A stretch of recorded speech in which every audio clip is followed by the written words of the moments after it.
Hey everybody, I'm starting something new with this channel. I've started to do a lot with Adobe Premiere and Adobe After Effects, and a lot of my peers keeps on asking me on how I do things. Surprisingly, I don't do much, but they want me to actually show people on what I can do, what little I can do, and what I can do with it. So this video is going to be very brief. This is just going to be me showing you on how to make a text graphic that is actually slightly animated, but is not really animated. What it is that I am making a text graphic, but it would be adding a lens flare and a shadow into it. Surprisingly, not a lot of people knows how to do that I deal with. So here's going to be my first one. So first things first, what we always must do is that we always have to create a new composition, especially when I am showing you. So let's just do that, and we could just make this a very basic one. We don't have to go anything special into it in regards of how big the format has to be and all of that. So let's just title this as text, let's just say text shadow, because that's exactly what we're doing. Everything else doesn't really matter as far as this, and let's just reduce the time code because we're not making this that long. Okay, and we can just make this as a blank background. So there's that. All right, so first things first, what we always must do is that all we have to do is just make a text graphic. So there are many ways to do it, but it is best just to do it from here, just by hitting the text tool up here, and then just entering in your text in here. What we're going to do is that we are going to just leave it as the white color and then just type in what you want to type.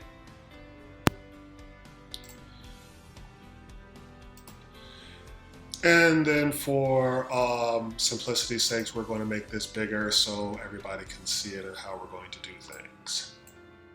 There we go. All right. So first thing you need to do is that in a way that you have to, before you even think about adding your lens flare, you have to duplicate the text. To do that, you hit Command D if you are on Mac, or Control D when you are on Windows, and then you have another text layer here.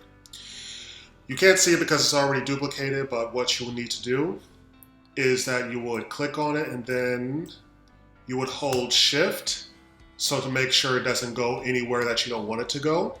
And then you just slightly move it to whichever direction that you'd like.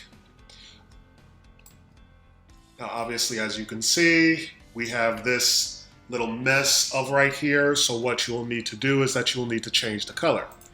What I personally like to do, especially the fact that where you are using a black background, is that I'm going to use gray.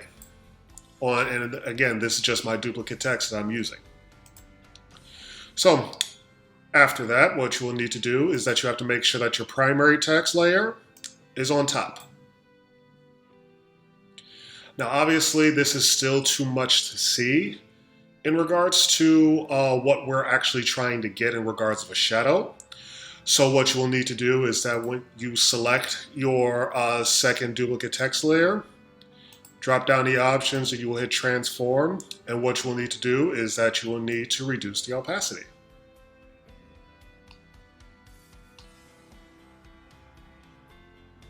And even in this black background, you have a slight shadow in here. And that's what you can see. The next thing that you have to do is that you have to add your lens flare. Again, this is a very, very simple video. So what you will need to do, oh, and by the way, you also have to select your top layer. What you have to do is that you have to go to Effect, Generate, and then where is our lens flare? Lens flare. And now our lens flare is on top of our primary text layer. It is always best to play with the center, which is this. And since our text layer is white, and so is our lens flare, let's change the text color to something that we can actually see, or hopefully see the text.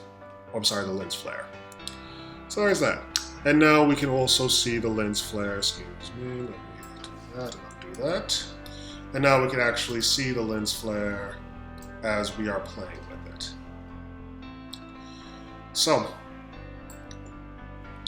one thing that you always have to do is, or what I personally like to do, is I like to increase the brightness of the lens flare. Some people like to do this in regards for the type of text that they're trying to use. Other people don't do it because whatever the size of their flare is exactly the size that they want.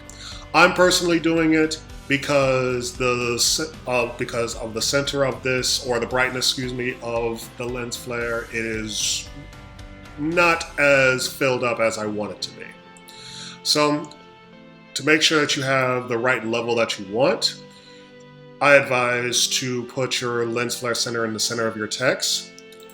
Go to your effects control over here and increase the brightness. Don't make it too bright. 111 should do. And that's exactly what we want. All right. So we have our duplicate layer, and we also have our lens flare. So the next thing that we want to do is that we want to animate both the duplicate text layer as well as our lens flare to match it. And then of course I'm going to show you a couple of tricks that a lot of people like to use, or at least that I personally like to use, to make sure that it gives it a more animated effect. So once you have your I'm going to start with the lens flare first. I'm going to leave the lens flare right in the center of my text. I'm going to select it and once again hold Shift.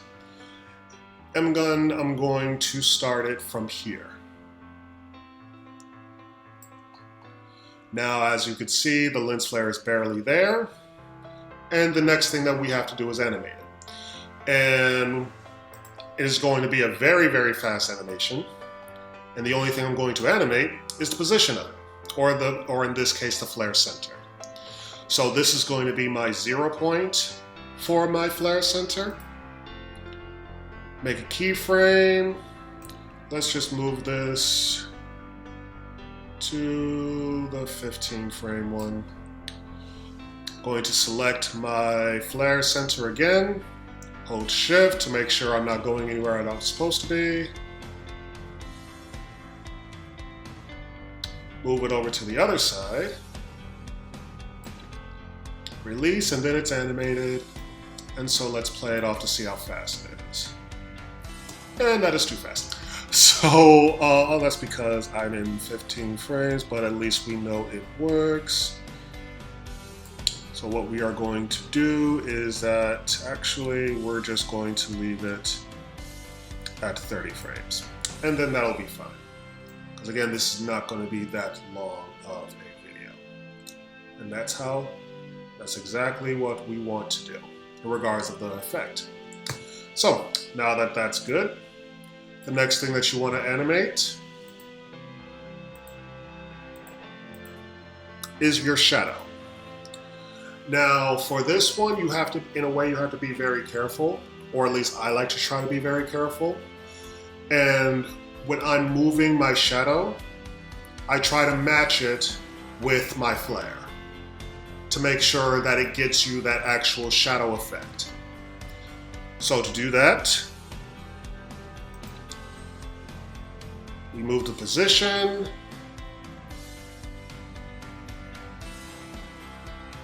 Make sure that our text layer is selected, or my duplicate text layer is selected. Hold Shift, and then move it over to the other side. Before we do that, it's best that we move this over here. So that was my mistake.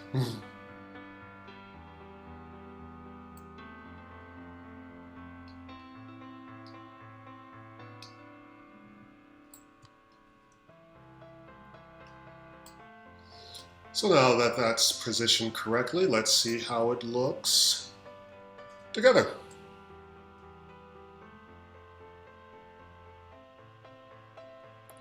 Still a little slow, well, not slow, excuse me, it is not giving the actual effect that I want. So what we're going to do is that we're going to move our duplicate text layer a little bit further to the left, because we are going to do something different with this as well, but I still want to get this primary step done first.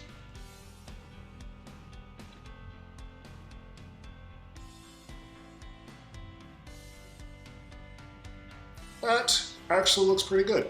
Okay, so my final step, oh, and by the way, people can stop at this type of text or this type of effect. Reason being is because it does give you a shadow effect. Of course, the colors depend on the background that you're using, whether you are using this as a lower third, whether you are using this as just like a blank map, just like what I'm using, whatever, what have you. It just depends on what you are specifically looking for. So what I also like to do, because this effect here is not, for me, visually appealing. Yes, the colors can match, but what I don't like, what I personally do not like, is the fact that this is so right next to one another. That's what I like to call it anyway. And so what we are going to do, instead of making this of what I like to call a wall shadow, which is what we're seeing here, what I personally like to do is I like to make this into a floor shadow, because it actually gives you a better effect in my personal opinion, but of course, to each their own. So to do that, you would select this 3D animated, you would change the orientation to exactly what you were trying to do. So for this, let's try to get it as much on the floor as possible.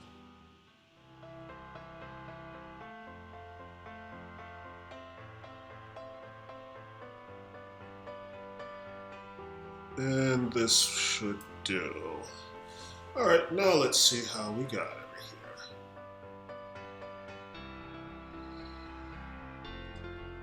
Much better.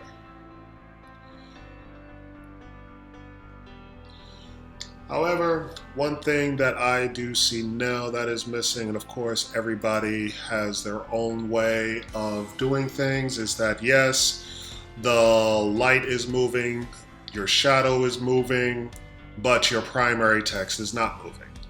So it may look not bad, but of course, if anybody ever wanted to move your primary text graphic, then there is no harm in doing that. For the sake of this video, let's just do it for kicks and giggles. Why not? So let's just do the same basic step. Changing the position of our primary text layer, which is our red layer.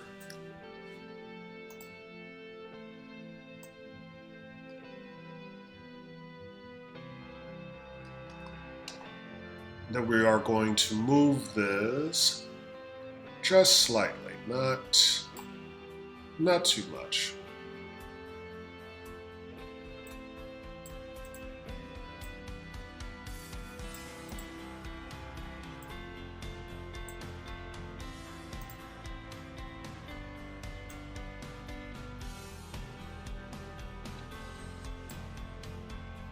Let's see how that looks. And if not, of course, we could just remove it. Yeah, let's remove it. Reason being is because since we've already made our shadow already with the floor, then we do not want to just move it. So what we are going to do is that we are just going to leave it exactly the way it is. Again, no one knows how it's going to be. This is Adobe After Effects. We do what we can with what we have, and of course, of what our imagination wants us to do it. So this is just going to be the end of this type of video for my first video here. Of course, if you have any suggestions or anything, both basic and or advanced, that you want to do as we move this along, it's just going to get more and more advanced. Obviously, this is just a very basic type of technique in regards of adding a shadow to a text. And then, of course, we could do whatever that we'd like. So, with that said, if you have any suggestions that you want to do, both amateur as well as all the way to advanced, leave it in the comments. Give this channel a good subscribe, because this is how we are going to do this channel from now on. But beyond that, I hope to see you soon.